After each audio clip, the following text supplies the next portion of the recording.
Kimchi, the basis of Korean foods. The recipe before you comes from the Korean vegan. Kimchi is one of the most well-known Korean foods and is most cherished by Koreans. This may be one reason why the government tried to make it their national food. The Korean government tried in many ways for it to be recognized based solely on Korea's version of kimchi. They went as far as fighting against kimchi being produced by other countries, all in a way to protect the significance kimchi has to Korea. This, however, did backfire a bit because an aspect of kimchi and cooking is the label of authenticity, which in standardizing such a food limits the varieties that come with it. Kimchi has taken on many forms and has included and excluded many ingredients for many years. This recipe before you is an example of this. The Korean vegan created this recipe based on her family's recipes, but added her own influence by adapting it to be vegan, by creating a fishy sauce to mimic fish sauce. Through the years, kimchi has adopted new forms and is adapted, so we may never know the exact origin or authentic recipe since it has been influenced by dynasty control, access to foods, and geographical location. But for many Koreans, there are specific memories and familiar connections to kimchi. Not only is kimchi special to the Korean government, foods such as kimchi play a crucial part to each individual who cooks or consumes such an item that has many connections to memories or to one's home.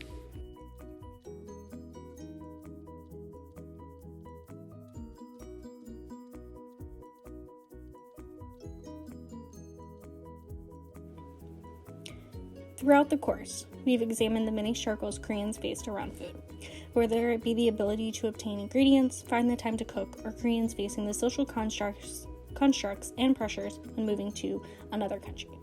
When attempting the challenge of making kimchi, I knew it would not be easy or quick. Between the challenge of finding the ingredients to the many hours spent bent over cutting, washing, and assembling the kimchi, I would only get a glimpse into the challenges faced by many individuals trying to create the dishes that would bring them close to home when they are so far away. Many of the individuals throughout the reading showcased the lack of access they faced when it came to finding ingredients that were the basis of Korean dishes. In week 1's readings, the topic of access to foods that were fresh and culturally significant was faced by many individuals. In a country dominated by American foods, Mexican Americans and African Americans struggled to find access to foods that were culturally significant to them. This was a similar challenge Koreans faced. Individuals in the United States face many challenges around food access, including time, money, public transportation, walking distance, or redlining that play into community setups, without the added stress of trying to face the adversities of finding ingredients or foods that have a connection to one's race or culture. In Taste Like War, Cho's mother discovered in an Asian market only 30 miles away from their house. She came back with 200 pounds of rice, the trunk steadied to the brim. Finding an Asian market that was remotely close allowed Cho's mother access to the food she sought. This reinstills the idea of access many individuals don't have to foods, and how Cho's mother stocked up to ensure she had the food she desired most. Over Thanksgiving break, I was at home, and when trying to find the ingredients to make kimchi, it became a challenge. The access to an Asian market was not close, and it became hard to find gochugaru. This seasoning was crucial to making kimchi.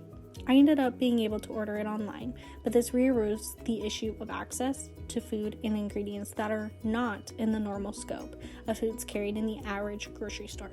One of the other challenges faced by Koreans is the time to be able to devote themselves to cooking Korean dishes.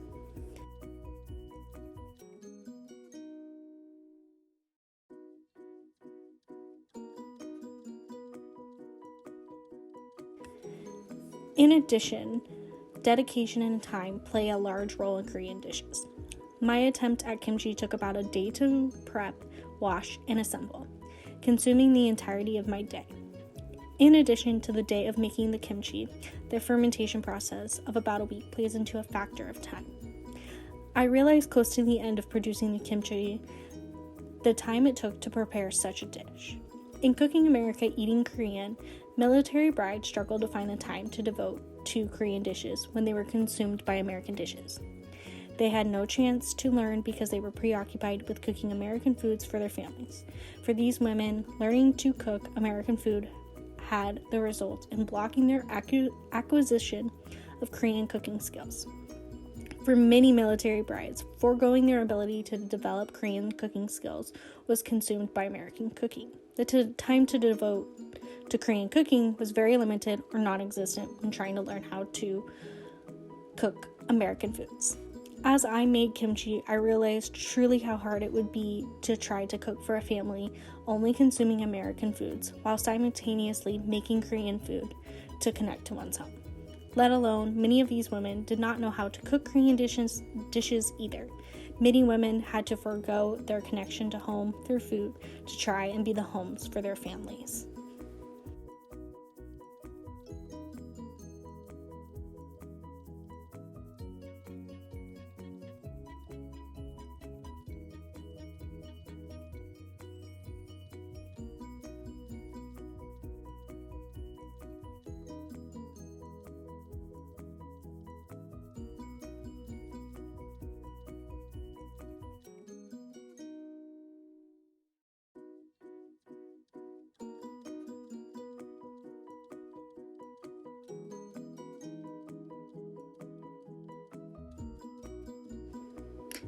One of the other challenges military brides faced when it came to Korean food was the lack of acceptance. This was not just an experience faced by military brides, but it was a shared experience across Koreans and across many different cultures. From an elementary introduction, the social constructs Koreans faced in their food included the many lessons of reducing the odor of their food, especially when frying fish and using exotic ingredients that might offend their American neighbors' delicate sense of smell. Many Koreans face judgment around their food and the smells associated, which makes it even harder to cook or consume Korean food. The societal pressures to conform to the culture and culture around food to fit into the societal norms placed a great deal of pressure on Koreans, whether from husbands, mother-in-laws, or neighbors, to adapt to the American lifestyle. Throughout the process of crafting kimchi, it showcased many of the challenges faced by Koreans and many individuals around food access and adapting of foods to fit a standard. The process of kimchi illustrated the access to ingredients, time to prep, and societal pressure all contributing to the politics that play into food and its significance. Kimchi is a special dish to many Koreans, and I hope I was able to do it justice. Special thanks to Joanna Lee Molinaro, aka the Korean Vegan, for providing the recipe.